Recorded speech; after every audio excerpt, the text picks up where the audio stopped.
হয়তো অনেকেই জানো বা অনেকেই জানো না যে আমাদের মাদ্রাসার শেখ মৌলানা মনিরুল ইসলাম ফাইজি, যিনি সৌদি আরবে থাকেন, আমাদের এই মাদ্রাসারই ছাত্র, আমাদের এই গ্রামের এই মাদ্রাসারই ছাত্র, এখানে পড়াশোনা করেছেন।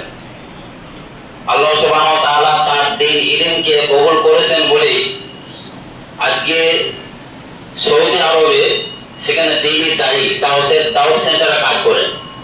আমি কেন দু একটা কথা কেন বলতে চাইছি, এগুলো তোমাদের শিক্ষামূলক বিষয়গুলো, এতে তোমাদের শিক্ষা আসবে এই বিষয়গুলো নিয়ে।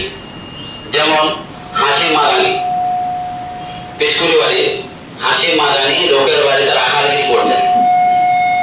তা ওই রাখালগিরি করতে করতে ওর সময়ে একটু একটু করে মাদ্রাসায় গিয়ে পড়াশোনা করতেন।